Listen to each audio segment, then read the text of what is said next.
அனைவரும் அமருங்கள். காராள குடும்பத்தை பற்றிய கதையை சொல்லப் போகிறேன். இது உங்களுடைய காலத்திலோ என்னுடைய காலத்திலோ நடந்தது அல்ல. இந்த கதை சோழ மன்னர் காலத்தில் தென்னிந்தியாவில் நடந்தது. குழந்தைகளே, நீங்கள் சிறிது நேரம் கூட சும்மா இருக்க மாட்டீர்களா? உங்கள் ஆர்வம் எனக்கு புரிகிறது. கூடிய விரைவில் நீங்கள் உங்கள் தாய் தந்தையை பார்க்கத்தான் போகிறீர்கள்.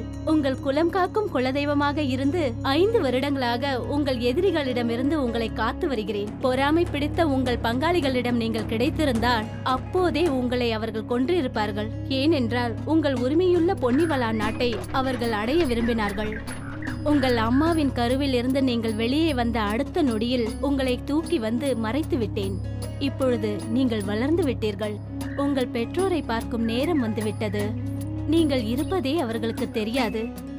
அவர்களுக்கு அதிர்ச்சியாக இருக்க போகிறது.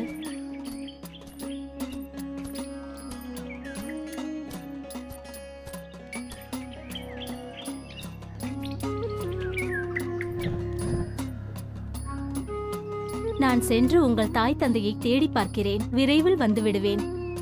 அதுவரை நீங்கள் இந்த இடத்தை விட்டு எங்கும் சென்று விடக்கூடாது.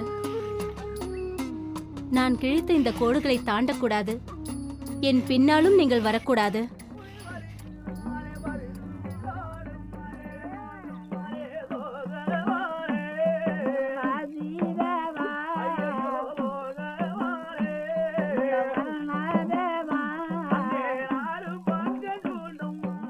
ஆமாம், 5 வருடங்களுக்கு முன்பு ஒரு குழந்தையை தூக்கிக் கொண்டு 2 பேர் இங்கு வந்தார்கள்.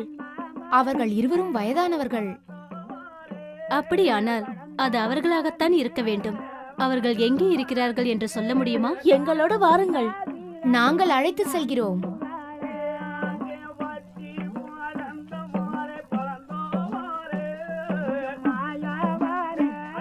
தனது குடிசைக்கு யாரோ வருவது கண்டு புன்னுடையானுக்கு ஒரே ஆச்சரியம். தாமரை, 5 வருடங்களாகிறது. இதுவரையிலும் இந்த வீட்டிற்கு யாரும் வந்ததில்லையே. இப்போது ஒரு நிழல் தெரிகிறது. கிழக்கு பக்கத்தில் யாரோ நிற்கிறார்கள் போலிருக்கிறதே. வெளியில் போய் வந்திருப்பது யார் என்று பார். நம்மை பார்ப்பதற்காக நம் குலதெய்வம் வந்திருக்கிறார். அந்த படுபாவி பங்காளிகள் நம்மை அடித்து நாட்டை விட்டு துரத்திய போது நான் அவள் கோவிலில் சென்று அழுதேனே.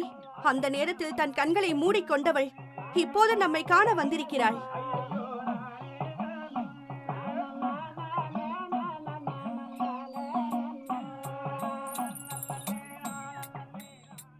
செல்லாத்தா, எங்கள் பங்காளிகள் எங்கள் 1000 காணி நிலத்தையும் பிடுங்கிக் கொண்டார்கள்.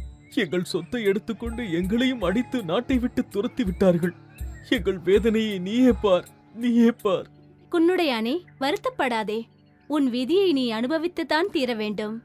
5 வருடங்களாக யானைப்பாலும் புலிப்பாலும் கொடுத்து உன் பிள்ளைகளை நல்லபடியாக வளர்த்திருக்கிறேன். உங்கள் இரட்டை பிள்ளைகளை உங்களிடமே ஒப்படைக்கிறேன். ஏற்றுக்கொள்ளுங்கள். தாயே, எங்கள் ஒரே ஒரு பெண் குழந்தை எங்களோடு இதோ இருக்கிறாள். எப்படி இன்னும் 2 பிள்ளைகள் இருக்க முடியும்? தாமரையின் பிரசவத்திற்கு முன்னால் தங்கவலா நாட்டு பங்காளிகள் சதிகாரி குப்பியோடு ஒரு ஒப்பந்தம் செய்திருந்தார்கள். உங்கள் அரண்மனையில் ஆண் குழந்தை பிறந்தால் அதை கொன்று விடும்படி சொல்லியிருந்தார்கள். அதை மகாவிஷ்ணு கேட்டுவிட்டார். அவர் உடனே என்னிடம் வந்து பிரசவ அறைக்கும் என் கோவிலுக்கும் இடையே ஒரு சுரங்கம் அமைக்கச் சொன்னார். அம்மா, நீ எங்களுக்காக எவ்வளவு சிரமப்பட்டிருக்கிறாய். எப்போது நீ குழந்தைகளை பிரசவித்தாயோ அந்த நிமிடமே உன்னுடைய 2 பிள்ளைகளையும் நான் ரகசிய சுரங்கம் வழியாக யாரும் பார்ப்பதற்கு முன்னால் எடுத்து வந்துவிட்டேன். 5 வருடங்களாக 2 பேரையும் அக்கறையோடு வளர்த்து வந்தேன். என் அன்பையும் பாதுகாப்பையும் அவர்களுக்கு கொடுத்தேன். இப்பொழுது அவர்கள் வீரப்பூர் பிள்ளையார் கோவிலில்தான் இருக்கிறார்கள். வந்து அவர்களை ஏற்றுக்கொள்ளுங்கள். சரி தாயே, நாம் இப்போதே கோயிலுக்கு சென்று பிள்ளைகளை பார்த்துவிட்டு வருவோம்.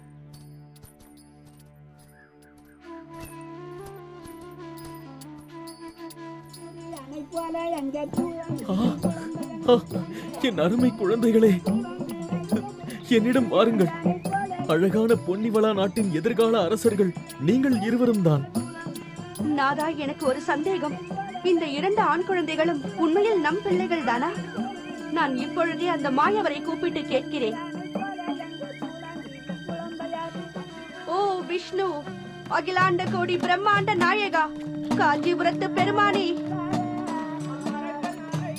நீங்கள் உடனே இங்கு வர வேண்டும்.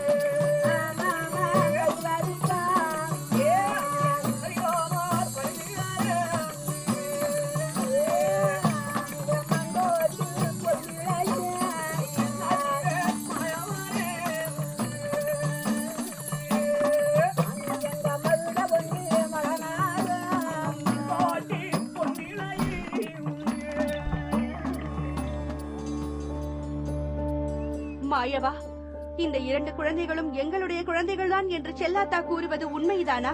தாமரை, இவர்கள்தான் உன் புதல்வர்கள் என்பதை நான் எப்படி நிரூபிக்க வேண்டும் என்று விரும்புகிறாய்?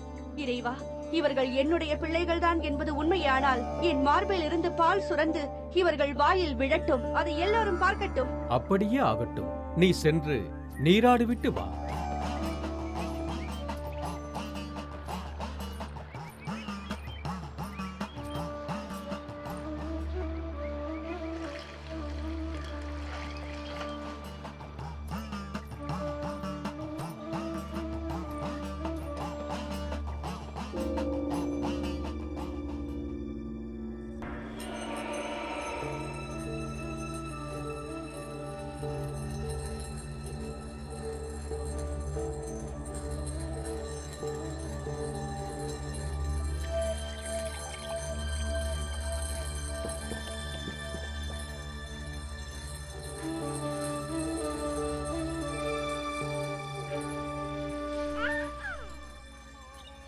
என் அன்பு செல்வங்களே, என்னிடம் வாருங்கள். என் அன்பு மகன்களே,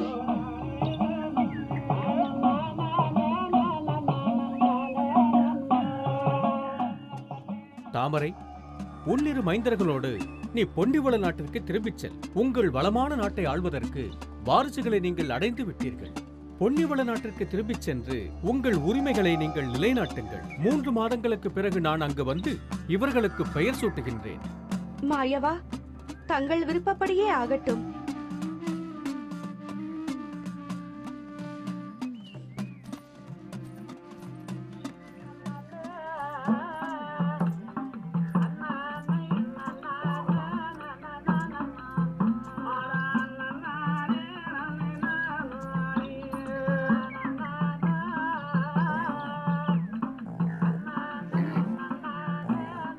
அம்மா, இங்க உறங்கிக் கொண்டிருக்கிறது அது என்ன விலங்கு? பாருங்கள், அதன் அருகே ஒரு குட்டியும் இருக்கிறது. அதுவா? அது ஒரு பெரிய காட்டுப்பன்றி. அவ ரொம்ப பலசாலி. அவள் கோபக்காரியும் கூட. அவளை அப்படி முறைக்காதே. ஹேய், உன் பேர் என்ன? பல வருடங்களுக்கு முன்னால் ஈஸ்வரனை தேடி தவம் இருக்க போன போது எனக்கு சாபமளித்த பன்றி இவள்தான். எங்களுக்கு சிவன் கொடுத்த அதே வரத்தால் தான் அவளுக்கும் குட்டி பிறந்தது. அந்த வரத்தால் எங்களை சுற்றி இருந்த எல்லாமே செழிப்பாகிவிட்டது. ஆமாம், ஆனால் கவனமாக. இந்த பன்றி கொடுத்த சாபம் என்னவென்றால், நீங்கள் இருவரும் 16 வயதை அடையும் பொழுது இவள் மகன் இந்த முழு ராஜ்யத்தையுமே அழித்து விடுவான் என்பதுதான்.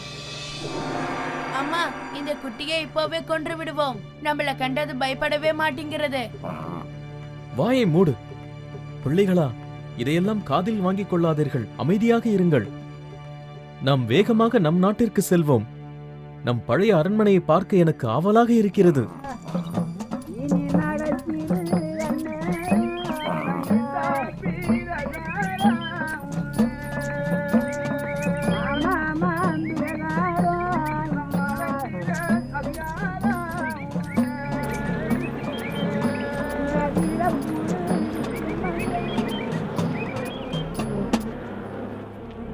பரந்தாமா, நாங்கள் இல்லாத பொழுது எங்கள் அரண்மனையை காத்த இந்த கருவண்டுகளையும் குளவைகளையும் உடனே இங்கிருந்து போகச் சொல்லுங்கள்.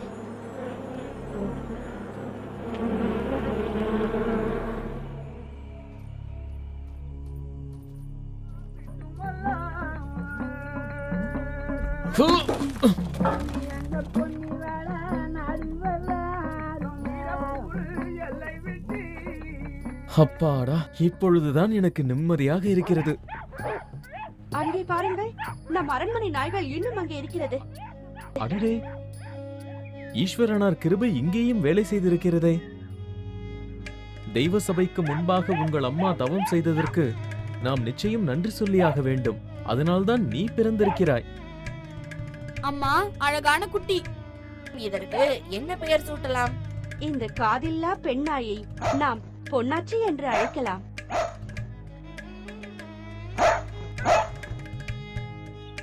பிள்ளைகளே, நாயை பற்றி கவலைப்படாதீர்கள். நம் அரண்மனை சிதைந்து கிடக்கிறது. இது வெகு காலமாக வெறுமையாகவே இருந்தது. கிராமத்திலிருந்து ஆட்களை அழைத்து வந்து இதை உடனடியாக சுத்தம் செய்ய வேண்டும்.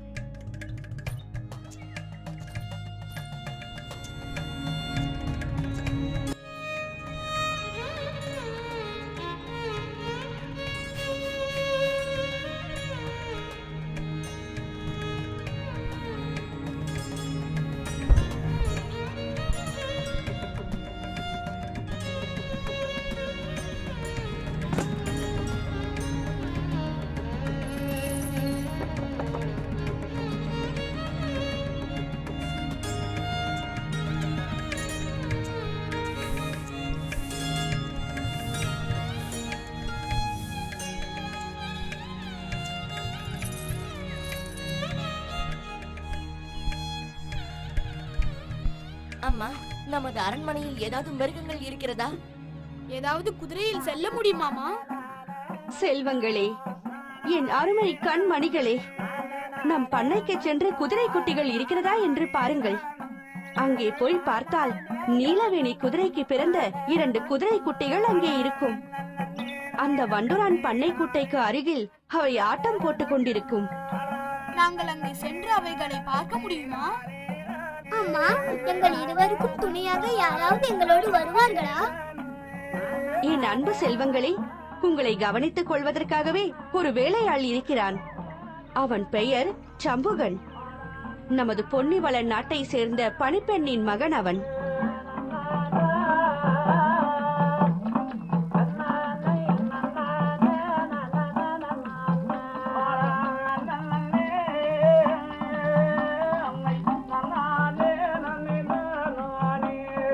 சம்புகா, எங்கே இருக்கிறாய்? நான் உங்களுக்கு என்ன செய்ய வேண்டும்? எங்களுக்கு பசுக்களை பார்க்க வேண்டும். எங்களுக்கு குதிரை சவாரி செய்ய வேண்டும். அப்படியா? என்னோடு வாருங்கள்.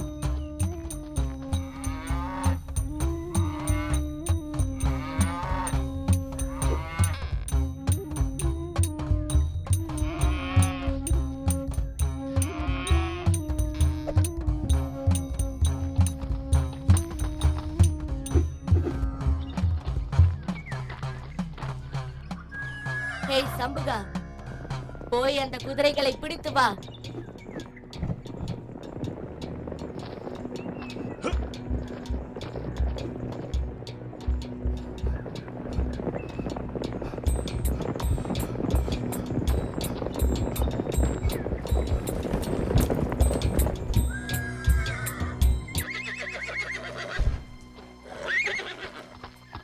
இதோ இந்த குதிரைகளை எனக்காக பிடியுங்கள்.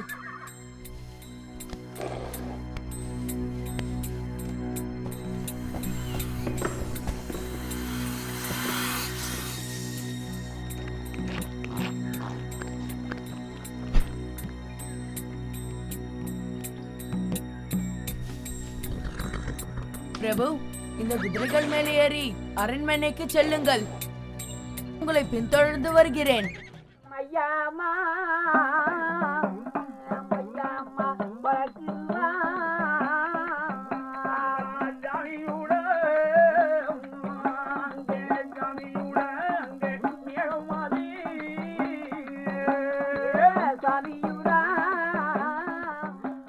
குதிரை குளம்புகளால் மிதிபட்ட பூமி நடுங்கியது. தாமரையும் ஓய்வெடுக்கும் இடத்தில் இந்த நடுக்கத்தை உணர்ந்தாள்.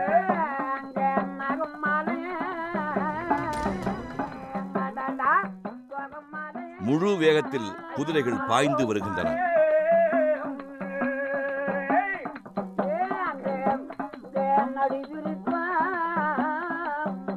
இரு புதல்வர்களும் நெருங்கி வருவதைக் கண்ட தாமரை மகிழ்கின்றாள். ஷம்புகா, குதிரைகளை கொண்டு போய் லாயத்தில் கட்டி வை. நாங்கள் உள்ளே செல்கிறோம். 3 மாதங்கள் உருண்டோடின. தாமரை மாயவரை நினைத்து அவரை வரும்படி வேண்டினாள். இறைவா, தாங்கள் பொன்னிவள நாட்டிற்கு வந்து என் புதல்வர்களுக்கு பெயர் சூட்டுவதாக சொன்னீர்களே, இன்றோடு 3 மாதங்கள் முடிந்து விட்டன. உங்களுக்காக காத்துக் கொண்டிருக்கிறோம்.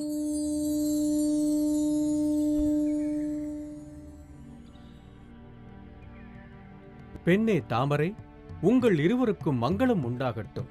மாயவரே, பரந்தாமா, 3 மாதங்களுக்கு பிறகு என் வீட்டிற்கு வந்து என் பிள்ளைகளுக்கு பெயர் சூட்டுவதாக சொன்னீர்களே, அந்த நேரம் வந்து விட்டது. இதை எனக்காக செய்து தாருங்கள். சரி, இந்த வெள்ளிக்கிழமை நல்ல நாளாக இருக்கின்றது. 56 வட்டார கிராமங்களில் இருந்தும் ஒவ்வொரு ஆள் வந்து கலந்து கொள்ள உரிய ஏற்பாடுகளை செய். அனைவரையும் செல்லாத்தா கோவிலில் ஒன்று கூடச் செய். நான் அங்கே உங்களை பார்க்கிறேன். சேவகா, சம்புகனின் தந்தையை நான் அழைத்ததாக அவரை இங்கே வர சொல்.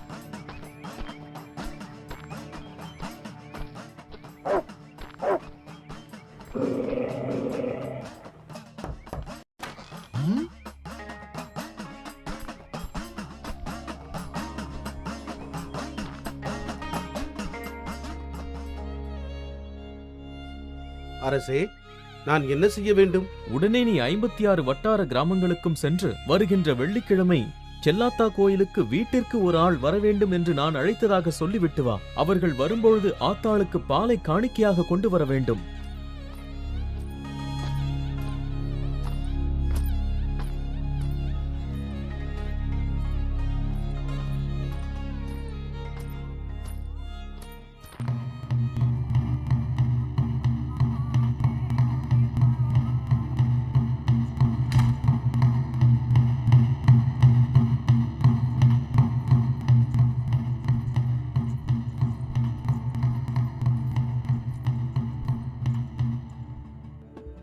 எஜமான்களே, காவிரி பாய்ந்து செழித்த பூமியான பொன்னிவள அரசிலிருந்து தூதுவனாக நான் இங்கே வந்திருக்கிறேன்.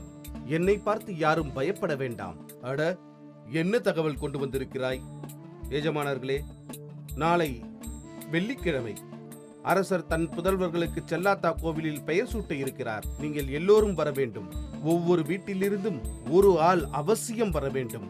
அதோடு நீங்கள் அனைவரும் ஆத்தாளுக்கு ஒரு சொம்பு பால் காணிக்கை தர வேண்டும்.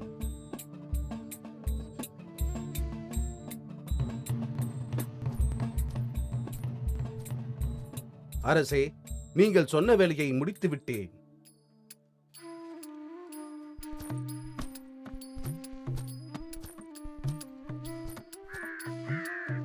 வெள்ளிக்கிழமை அதிகாலை நேரம் கோழி கூவியதும் தாமரை கண் விழித்தாள். அரண்மனை பல்லக்கு முன்வாயிலுக்கு கொண்டு வரப்பட்டது.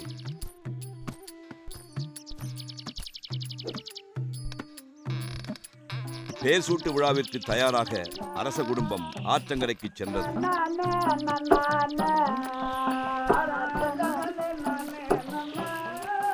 அனைவரும் ஆற்றில் நீராடி தங்களை தூய்மை செய்து கொண்டனர்.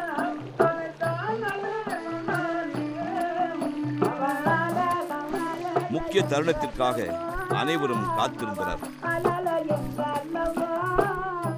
அக்கம்பக்கத்து வட்டார கிராமத்தினரும் வந்து கொண்டிருந்தனர். வந்தவர்கள் பழங்களையும் பரிசு பொருள்களையும் குலதெய்வத்திற்கு காணிக்கையாக பாலும் கொண்டு வந்திருந்தனர்.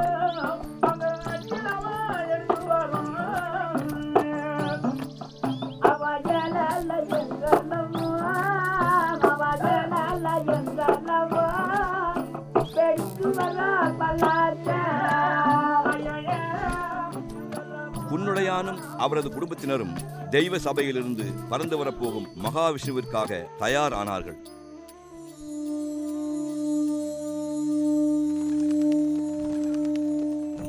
மாயவரும் செல்லாத்தாவும் தங்களது நல்லாசிகளை முழு குடும்பத்திற்கும் வழங்கினர்.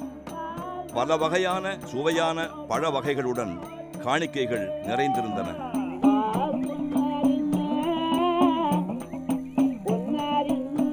அண்ணா, இந்த பிள்ளைகளுக்கு என்ன பெயர் சூட்டுவது? இந்த அருமையான பாலகன் பொன்னிற ஒளியுடன் ஜொலிஜொலிக்கின்றான்.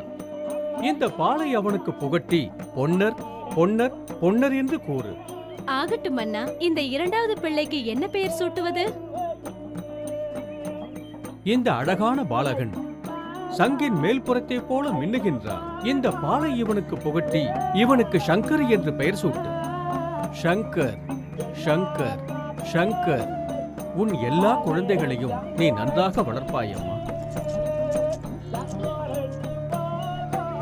நான் சென்று வருகிறேன்.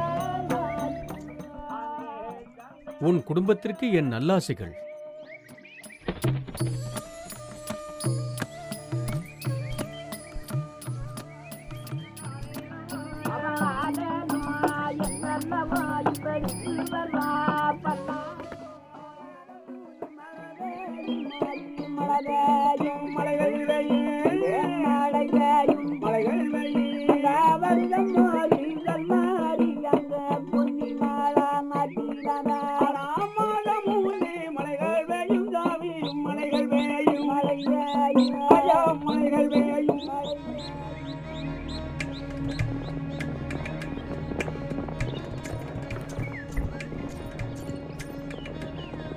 இப்படியே 10 வருடங்கள் சென்றன.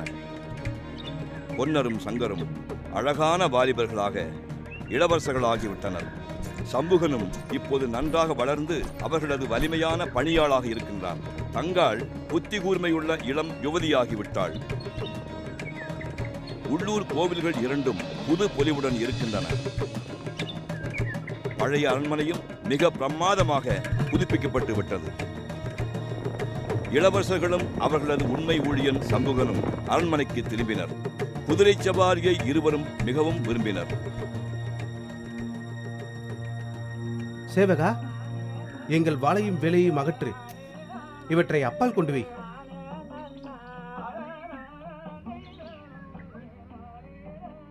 இருவருக்கும் தாகம். அண்ணா, இதோ உங்களுக்காக தண்ணீர் கொண்டு வந்திருக்கிறேன்.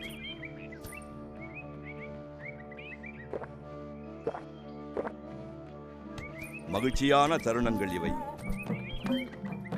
இளவரசி தங்காள் எப்போதும் தனது பொன்னொஞ்சலில் படுத்தவாறே கனவு கண்டு கொண்டிருப்பாள். பொன்னரும் சங்கரும் அரண்மனையில் இளைப்பாறிக் கொண்டிருக்கின்றனர்.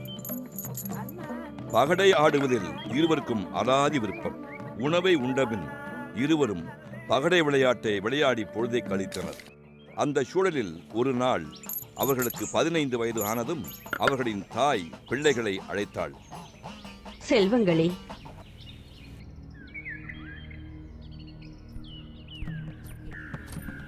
என் அருமை புதல்வர்களே, எனக்கும் உங்கள் தந்தைக்கும் வயதாகிவிட்டது. யமதர்மராஜன் எங்களை அழைக்கும் முன்பு உங்கள் இருவருக்கும் மணமுடித்து பார்க்க ஆசைப்படுகிறோம். இதை பற்றி பேசத்தான் உங்கள் இருவரையும் அழைத்தோம். அம்மா, இப்போது நாங்கள் இருவரும் மணமுடிக்க விரும்பவில்லை. மைந்தர்களே, தயவு செய்து எங்கள் உணர்வுகளை புரிந்து கொள்ளுங்கள் தாயே.